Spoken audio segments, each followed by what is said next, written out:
Estamos en una serie de sermones en la carta del apóstol Pablo a Timoteo, en la primera carta. La serie completa se llama Aprendiendo a conducirnos en la casa de Dios. Entonces, vemos que hoy un pequeñito repaso, que el apóstol Pablo empieza su carta primero asombrado de que Dios haya tenido misericordia de él y agradeciéndole, dice, a Cristo que Él me fortaleció, que Él me capacitó para ponerme en el ministerio. Y recordemos que esa palabra ministerio es realmente diaconado. Él decía, para que yo pueda servirle. Eso es lo que él decía. Pero después, entonces nos va diciendo qué se espera de aquellos a los que Dios ha llamado. Y de las primeras instrucciones que nos dio es recordarnos que la casa de Dios es una casa de oración. Y entonces les dice, les exhorto a que hay que reunirse, pero a orar, que se hagan oraciones, rogativas, peticiones, acciones de gracias. Ese es el pueblo de Dios, un pueblo que está lleno de gratitud por lo que Él ha hecho por nosotros, y entonces responde con adoración. Y luego nos comienza a decir que no es nada más de un rito, sino que hay una manera de vivir y de comportarse en la iglesia y fuera de la iglesia, en la casa y fuera de la casa. Y entonces nos había enseñado que el hombre debe asumir su liderazgo.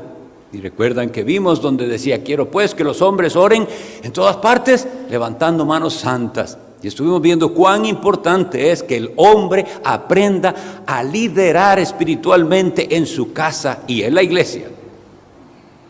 Y después se refirió a las mujeres y les dijo, hay una manera de mostrar la sumisión, porque ese es el modelo de Dios. Él hizo hombre como cabeza, mujer que se sujeta a su esposo, pero esa sumisión tiene una expresión también visible, y entonces estuvimos hablando del decoro. Y esto es un tema de nunca acabar, porque nosotros fácilmente somos influidos del mundo y comenzamos a comportarnos como el mundo, a hablar como el mundo y a vestir como el mundo. Y él dice, no, hay una manera de vestirse que es la que agrada a Dios. Y luego nos habló también, estuvimos hablando de que no es apropiado que la mujer ejerza liderazgo ni autoridad en la iglesia enseñando. Todo eso lo estuvimos viendo. Y luego de eso, ya que se habló qué se espera de los hombres en general, qué se espera de las mujeres en general, ahora vamos más específicos y estuvimos viendo qué se espera de aquellos a los que Dios llama o que tienen el anhelo de servirle al Señor como obispos o ancianos en la casa del Señor. Y yo les digo, mis hermanos, realmente lo que queremos es dar como un repaso de todas estas cosas, pero de cada una de ellas pudiéramos profundizar mucho más. Pero así es la palabra del Señor. Él va sacando las cosas según lo vamos necesitando. Entonces vimos lo que se espera de los obispos o ancianos y lo de los diáconos, pero habíamos dejado una partecita sin considerar, y quisiera entonces que leamos una vez más en el capítulo 3 de los versículos 8 al 13.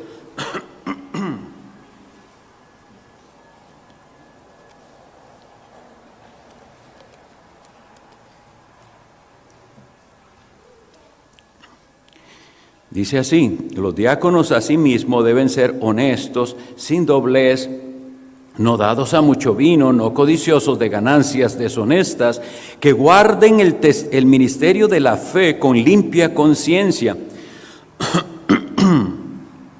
Y estos también sean sometidos a prueba primero, y entonces ejerzan el diaconado si son irreprensibles.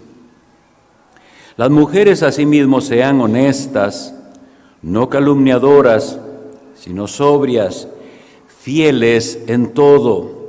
Los diáconos sean maridos de una sola mujer, que gobiernen bien sus hijos y sus casas, porque los que ejerzan bien el diaconado ganan para sí un grado honroso y mucha confianza y mucha confianza en la fe que es en Cristo Jesús. La fe es en Cristo Jesús. ¿Cuánto tenemos que enfatizar eso? porque muy fácilmente desviamos nuestra mirada. Nosotros estamos aquí para aprender a no dejar de mirar al Salvador. Así lo dice Hebreos capítulo 12, ¿verdad? Puestos los ojos en Jesús. Y todo esto que estamos hablando, que tiene que ver con comportamiento, con los hombres, con las mujeres, con los ancianos, con los diáconos, también pudiera ser que nos desenfoque de a qué venimos a la iglesia. Y nosotros venimos es a aprender a mirarlo a Jesús. Y a tener nuestra mirada en Jesús. Porque veremos, como hemos estado viendo y veremos, que estos requisitos no siempre se cumplen bien. A veces estamos muy deficientes en ellos y necesitamos recordarnos, sí, hermano, vamos a luchar, vamos a mejorar, vamos a procurar progresar, pero no olvidemos lo que acabamos de leer. La fe es en Cristo Jesús, no en los hombres.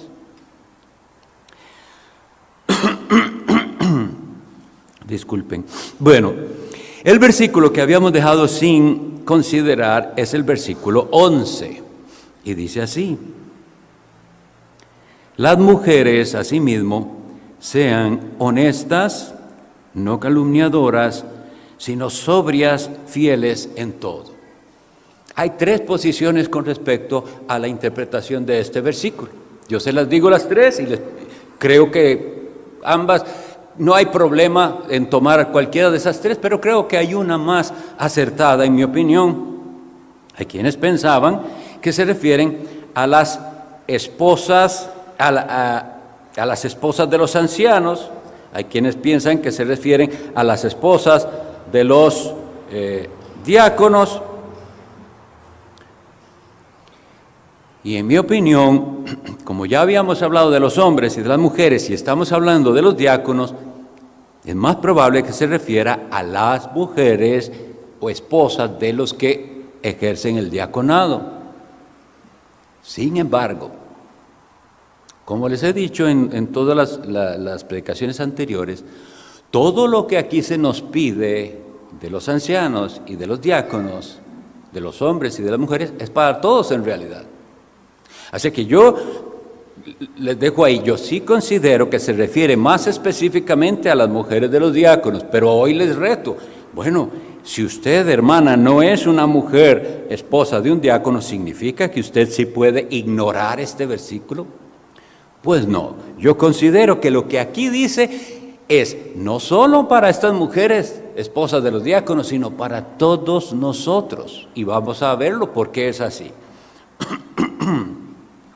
Las mujeres, asimismo, sean honestas. La virtud que aquí se nos enseña es la honestidad. Por eso les pregunto, ¿será la honestidad una virtud exclusiva de cierto grupo en la iglesia? Claro que no. Nosotros todos debemos ser honestos. Pero queremos que aquellos que nos lideran en el Señor nos den un ejemplo de honestidad. ¿Qué es ser honesto?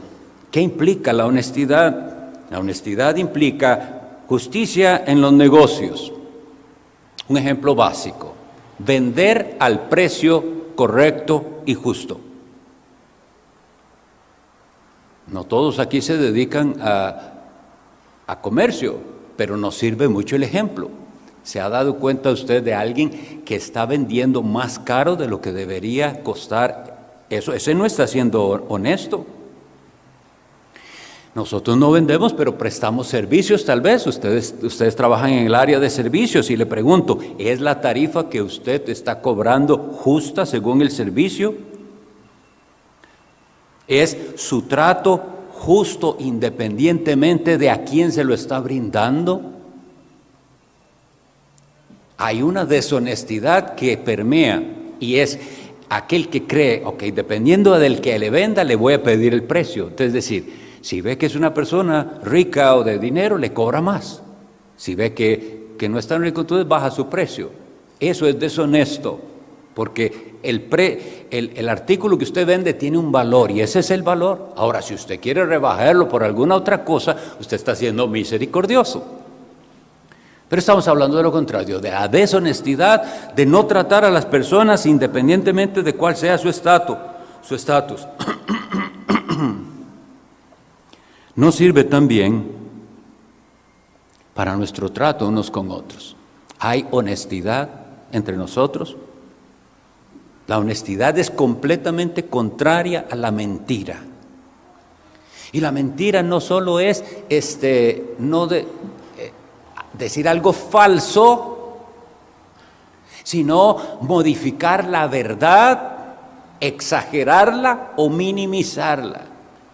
Todos nosotros, mis estimados, debemos desear ser honestos. Eso es una cosa que Dios pide de todos nosotros. Y si lo vamos a pedir de los que nos lideran, nosotros tenemos que ser honestos también. La siguiente palabra que viene ahí dice, honestas.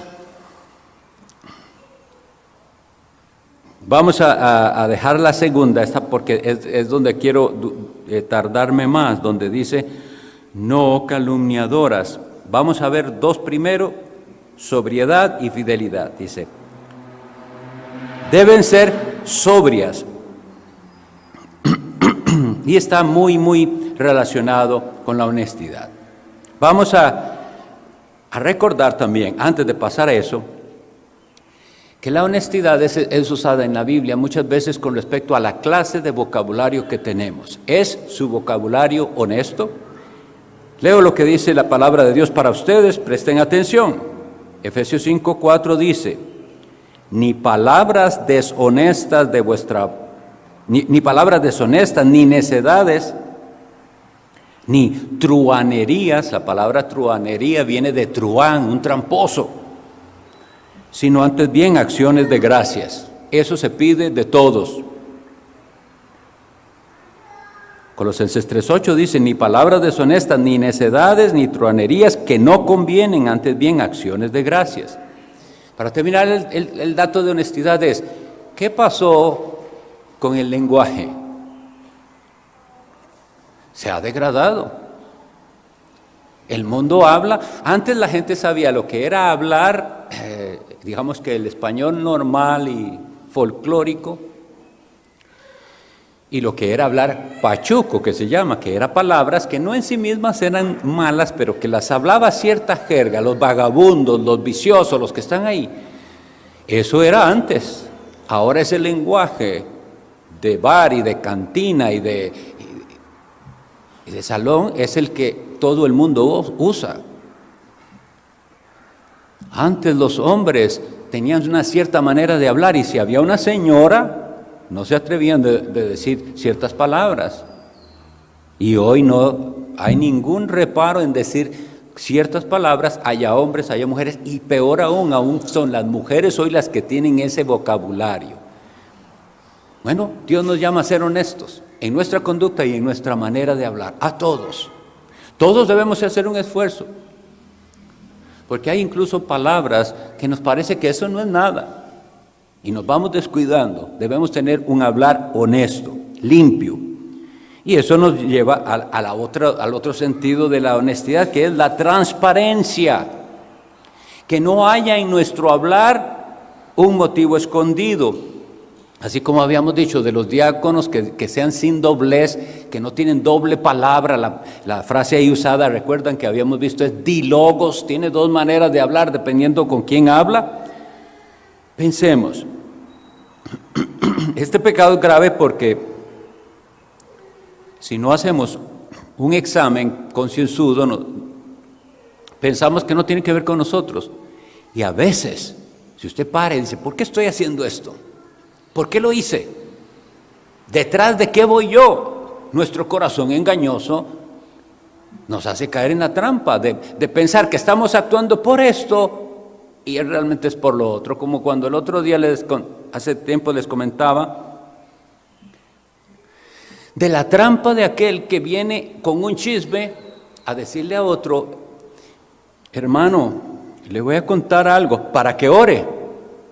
Supuestamente es para que ore por el hermano tal, y viene y le cuenta el chisme. Y eso no es honesto. Primero que la Biblia nos dice que si nosotros tenemos algo que denunciar de un hermano, lo primero que tenemos que ir es a ese hermano y a nadie más. Pero hasta eso, yo digo, aquel que dijo que lo dijo para que ore, ¿de verdad era para que ore? ¿O simplemente quería comunicarle al otro lo que él se dio cuenta que el otro estaba haciendo, lo cual es pecado? Y ahora sí voy a entrar a esa característica que dice aquí, no calumniadoras. ¿Saben cuál es la palabra griega ahí? Les va a asombrar. Diablo, diabolos, que no sea diablo. Porque la palabra diablo, eso es lo que significa. Calumniador, acusador, difamador. Eso significa la palabra diablo. La otra palabra que usamos para el enemigo, que es Satanás, significa adversario. Tengamos bien esos dos significados para ver en qué momento nosotros nos ponemos del lado del diablo, de Satanás. Y esto es importante porque cuando dice que no sea, es que no sea diablo. Nos recuerda que Cristo mismo le dijo en San Juan capítulo 6 a sus discípulos, dice, no os he escogido yo a vosotros 12 y uno de vosotros es diablo. Es importante, no diablo. Que las mujeres no sean diablo. Ahora, hay dos cosas aquí para notar. Ustedes recuerdan el episodio en el cual Cristo le dice a Pedro, apártate de mí, Satanás, me eres tropiezo. Entonces, hay dos maneras en que podemos entender esto. Una cosa es ser diablo, otra cosa es ponerse del lado del diablo. Y sin embargo, según Cristo, en ese momento, lo trata como si él fuera Satanás. No está diciendo que Pedro en sí mismo era el diablo. Se está poniendo del lado del diablo al servirle de tropiezo a otro. Ahora hay personas que definitivamente no es que se pusieron del lado del diablo, ellos le pertenecen a él. Entonces, ¿cómo lo leeríamos? Las mujeres asimismo sean honestas, no diablos. La calumnia es un terrible pecado. La calumnia es decir algo de alguien que no es cierto. La calumnia es decir algo de alguien que usted no puede probar. Pero no solo eso. Satanás, cuando en su función del diablo, él es acusador. Él está ahí para acusar. A veces sí tergiversa, pero a veces no. A veces simplemente está ahí para decirle a esa persona y hacerle sentir su pecado. Cuando nosotros vemos aquella ilustración en Zacarías capítulo 3, que el sacerdote Josué está ahí y dice que estaba con unas vestiduras viles y dice, y Satanás estaba a su diestra para acusarle. Pero al otro lado está el ángel de Jehová, Jesucristo, y dice, quítenle esas vestiduras viles y pónganle unas ropas de gala. Ahí nosotros vemos las dos cosas opuestas. Uno viene para acusar, pero ese que viene para acusar no viene sin razón. Porque si Satanás viene y acusa de pecado, nosotros somos culpables de pecado. Lo que pasa es que no es esa la actitud que nosotros tenemos que tener. Nosotros tenemos que tener la actitud de Cristo cuando vemos a un hermano que tropieza en pecado. No acusarlo, no ser diablo, sino ser, mi hermano, por ese pecado también Cristo murió. Arrepiéntase de eso. Hay manera de vencer. No se deje vencer. Satanás quiere estropear su vida, arruinar su vida espiritual, arruinar su matrimonio, arruinar. Entonces vean de qué lado vamos a estar. A veces hay personas que se han puesto del lado del diablo y en lugar de estar del lado defensor, del lado de Cristo, para recordarle la obra de la cruz al creyente, están del lado del diablo para acusar. es muy notorio, y lo habíamos visto antes, pero es muy importante para mí que lo recordemos. En Levítico 19:16, cuando hay un mandamiento que dice, no andarás chismeando entre tu pueblo, dice seguido en el mismo versículo donde dice, no andarás chismeando entre tu pueblo, dice, no atentarás contra la vida de tu prójimo, yo Jehová. Es decir, que chismear es un quebrantamiento del sexto mandamiento.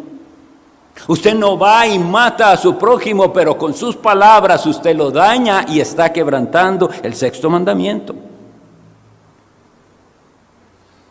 ¿Cuál es la actitud contraria?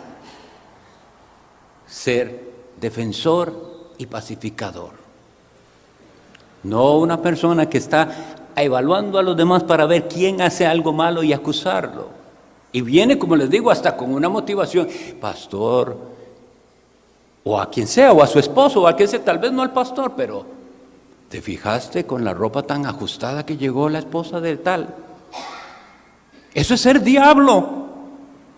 Nosotros no venimos a eso. ¿Está mal vestir así? Claro que sí, pero la palabra de Dios predicada en el poder del Espíritu llegará a la persona que no ha aprendido a vestirse decentemente y no por medio de alguien que le haga sentir y que critique su manera de vestir.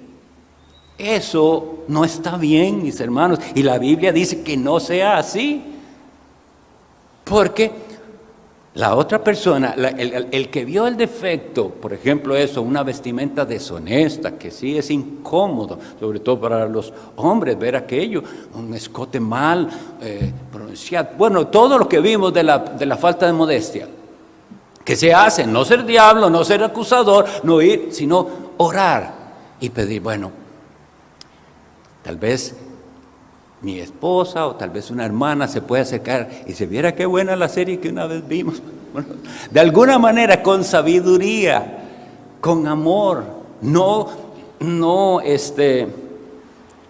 queriendo lastimar a la persona, sino por amor, porque la persona puede ser completamente ignorante del asunto. Y muchas veces eso es lo que sucede. Yo estoy convencido que la mayoría de las hermanas que no visten bien es por pura ignorancia. No tienen quien las instruye, les dije, debe cuidarse esto y lo otro. Pero lo que está peor es el ser calumniador, el ser diablo. Porque es que en calumniador solo estamos pensando en decir una mentira, pero no necesariamente, porque como les digo, esa palabra diabolos indica acusación.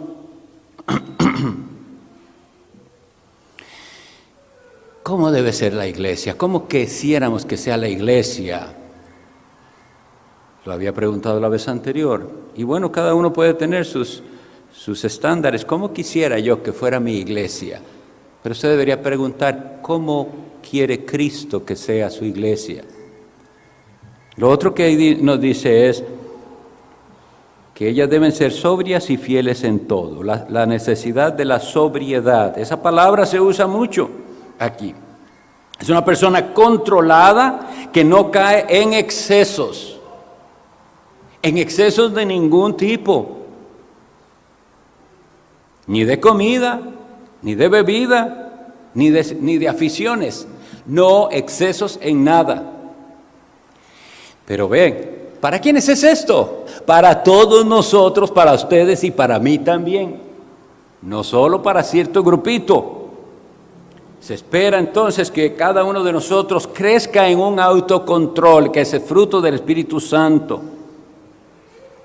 Puede haber descontrol, por ejemplo, en las compras, persona que no se mide y en lugar de ahorrar y después comprar, se metió en la deuda porque vio, ya está en una posición terrible económicamente porque no tiene sobriedad, incurre en una deuda innecesariamente. Y lo otro que nos dice la Escritura aquí es fidelidad, porque lo dice de esta manera, fieles en todo.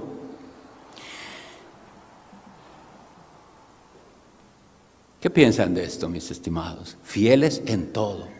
Muy alto el estándar, ¿no es cierto? Fieles no en una cosa, fieles en todo. ¿No es pedir mucho? Bueno, como siempre, en un sentido sí, porque la ley de Dios es santa y el mandamiento santo, justo y bueno, y yo soy pecador. Y si lo dejamos ahí, nunca progresaré.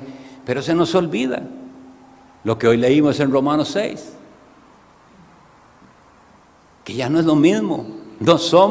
Ya no nos puede vencer el pecado. El pecado no se enseñoreará de vosotros. Sí, el estándar es alto, pero a nosotros se nos dio el Santo Espíritu de Dios. Lo que pasa es que el pecado ha sido tal en las iglesias del Señor que por apartarse de los abusos y locuras que hacen ciertos atribuyéndolos al Espíritu Santo, ni siquiera conocen cuál es la obra del Espíritu Santo en un verdadero creyente. Y Él sí nos va a capacitar para ser fieles en todo. En las palabras de Cristo, el que es fiel en lo poco, es fiel en lo mucho. Se trata, ¿qué es esto de fidelidad? Se trata de cumplir la tarea que se le asignó. Es decir, en otras palabras, Él no queda mal. No son personas que quedan mal. ¿Cuántas veces a alguien le ha quedado mal? ¿Cuántas veces usted dice, me quedó mal? Otra vez. Quedar mal no es ser fiel. Usted debe cumplir lo que dice. Si usted dijo que iría, debe ir. Si usted dijo que llamaría, debe llamar. Siempre con un rango de paciencia y de condescendencia, porque hay cosas que pueden suceder que impiden a la persona que hizo su esfuerzo y no pudo. Pero estamos hablando de la generalidad. Se trata de cumplir la tarea asignada. Eclesiastés 5:5 nos dice, mejor es que no prometas y no que prometas y no cumplas. Fieles en todo nos habla de lealtad. Qué lindo, mis hermanos, que Dios nos conceda unas amistades aquí entre nosotros, entre hermanos, una hermandad, realmente la palabra correcta, pero una hermandad de lealtad. ¿Recuerdan el relato de Jonatán y David? ¿Qué clase de amistad fue esa que se describe en 1 Samuel 18? Y dice, y aquel día hicieron pacto, porque le amaba como a sí mismo. Es un acuerdo, un pacto. No es que estamos llamados a hacer algo ahí como lo hicieron ellos, pero es algo del corazón. Fidelidad, no traición. Nunca traicionarse. Y en esto, ¿quiénes son los que deberían sentir esa fidelidad sobre todo? Los esposos de su esposa. Ella decía, mire, pase lo que pase, ella siempre está aquí a mi lado, ella está conmigo, ella está a mi lado, está de mi lado. Hermana, sepa que eso para su esposo es el aliciente más grande, saber que aquí está a mi lado.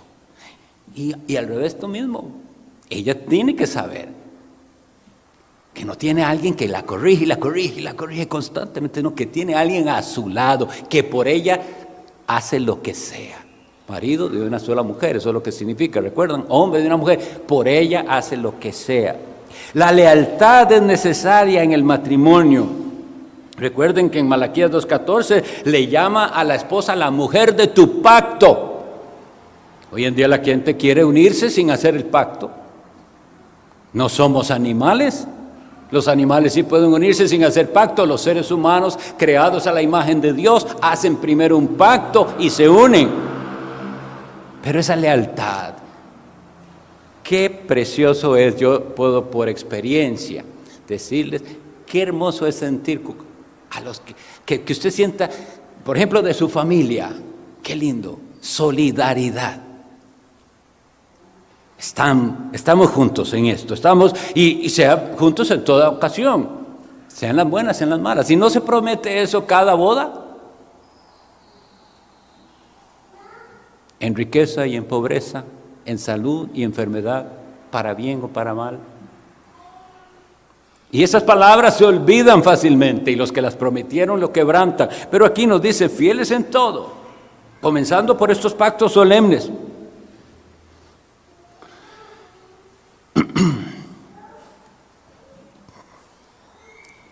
Revisemos una vez más estos requisitos y veamos ¿Cómo es nuestro corazón de engañoso, que queremos que otros sean así, pero nosotros no estamos ni haciendo un sincero esfuerzo por ser así? Así queremos que esas mujeres sean las esposas de los pastores o de los diáconos o todas, cualquiera que sea su interpretación, pero un grupito de mujeres a las que sí se les pida, tienen que ser honestas, tienen que no ser calumniadoras, ni criticonas, tienen que ser sobrias y fieles en todo. No, por eso este sermón tenemos que pensarlo, y cada sermón en el que vemos requisitos es virtudes que esperamos de todo el pueblo de Dios y con mayor excelencia en los que Dios ha puesto como oficiales de la iglesia. Líbranos, Dios, de los dobles estándares. Es un estándar para la gloria de Dios. Nosotros tenemos que seguir el ejemplo. En esto de lealtad también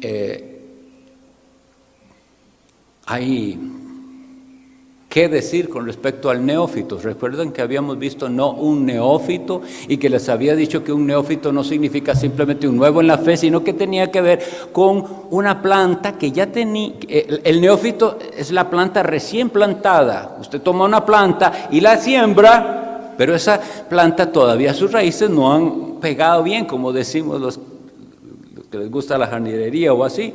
Hasta mucho después esas raíces van a estar firmes ahí y no va a ser fácil arrancar la planta. Si está recién plantada, usted la mueve. Pero eso es lo que todos nosotros debemos desear, no ser nosotros neófitos.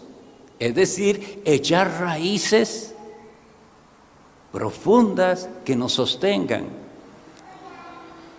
Un querido hermano...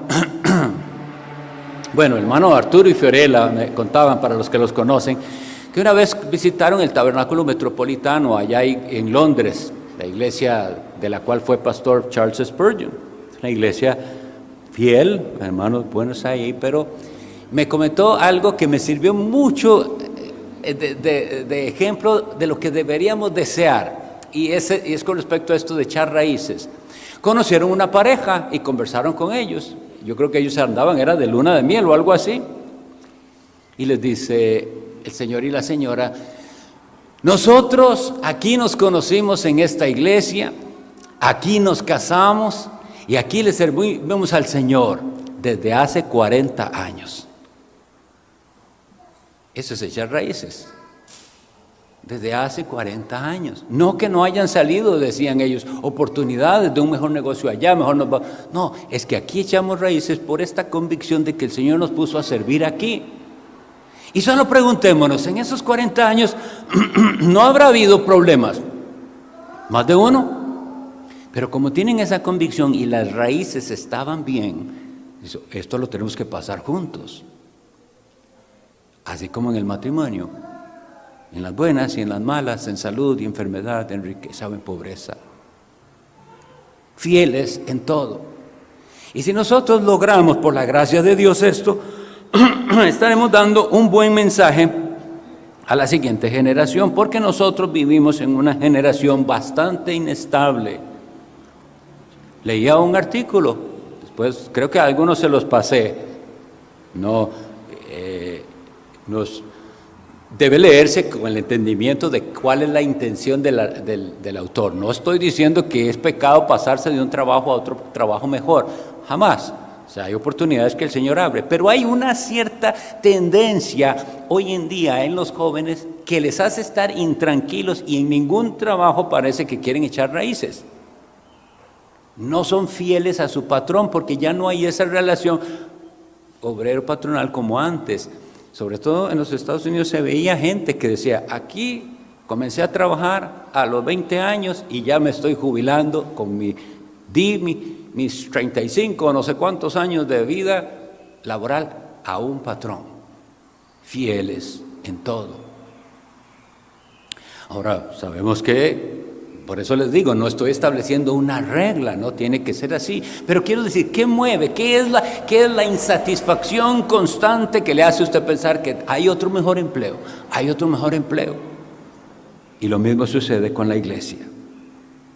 No estamos hablando tampoco de un apego por tradición, porque esa es lamentablemente la de algunos católicos que aman su iglesia, aman su institución. En esta fui yo criado, a mí me criaron católico y aquí me moriré. Eso no es sano si usted se da cuenta de que su amada iglesia se desvió del camino hace muchos siglos. Y dice, sí, la iglesia católica puede ser muy antigua, pero se ha desviado. No significa eso. Significa fieles en todo lo correcto, en todo lo que es bíblico. Entonces usted se mantiene y usted no tiene temor entonces de las modas que vienen y va, tiene sus raíces bien profundas.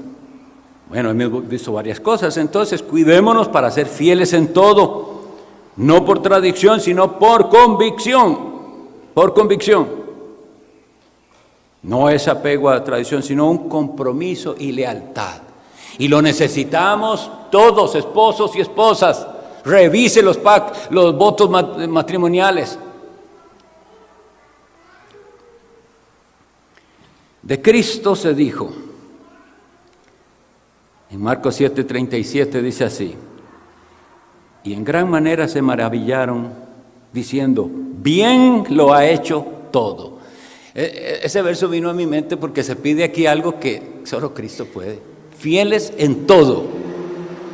Y aunque lo dice ahí como el estándar, nosotros sabemos que eso solo nuestro Señor Jesucristo. Fiel en toda la casa de Dios. Pero nosotros estamos en Cristo. Y debemos madurar y crecer en la imitación de Cristo. No podemos quedarnos en la inmadurez para siempre. Estamos llamados a echar raíces, a dar mucho fruto para la gloria de Dios. Debemos entonces desear ser como Cristo. Eso es realmente la meta. Y que nuestros líderes y los que se involucran visiblemente en el servicio de la casa de Dios nos den ejemplo. ¿Ejemplo de qué? Para ser más como Cristo. Dios nos está llevando ahí. Las enseñanzas que dio esta mañana el pastor Randall nos tiene que convencer de que a veces tenemos que aprender por un mal ejemplo. Y algunos sabemos decir esto. Aprendimos cómo no se hacen las cosas. Cuando estuvimos en alguna iglesia donde los pastores hicieron cosas inadecuadas, donde la iglesia no se supo comportar en tal o cual, y a veces hasta de eso entonces aprendemos. No nos dieron el ejemplo, nos dieron un mal ejemplo, pero guiados por el Espíritu aprendemos a no seguir los malos ejemplos. Dios haga de nosotros una iglesia en la que todos seamos honestos, que no seamos diablos, que no seamos calumniadores, acusadores, sino todos sobrios, controlados, fieles en todo. Como el otro día dije y sigo repitiendo, si usted procura vivir en este estándar sin Cristo, está procurando la religión más imposible de todas. No se puede. Pero si Cristo está en usted, si el Espíritu Santo le ha sido dado, usted tendrá las armas para pelear esta batalla. Y se nos promete victoria. Y le pregunto a usted, ¿tiene al Salvador? ¿Tiene a Jesús? Si lo tiene a Él, lo tiene todo, para todo lo que falta. Y usted está luchando, hermano, hermana, y se da cuenta de que mucho de esto no lo cumplo. Estoy esperando que otros lo cumplan y critico cuando no lo cumplen, pero yo no lo estoy cumpliendo. Hay perdón. Gloria a Dios, que nuestro Dios es perdonador. Hay perdón, hay oportunidad de cambiar. Dios es paciente, seamos nosotros pacientes con los demás. Oremos.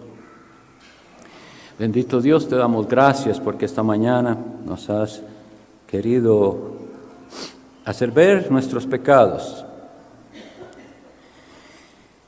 Y lo primero que debemos hacer es confesar esta realidad. No somos lo que deberíamos ser. Perdona las deshonestidades, si son de nuestros labios o de nuestra motivación equivocada. Perdona nuestra falta de control y haznos sobrios, que nos alejemos de toda cosa vana, de vicios mundanos, de cosas inútiles, que no seamos dominados de ninguna pasión, que seamos fieles en todo. Y sobre todo, Señor, que seamos como nuestro Señor Jesucristo, defensor de tu pueblo y no acusador de tu pueblo. En el nombre de Jesús. Amén.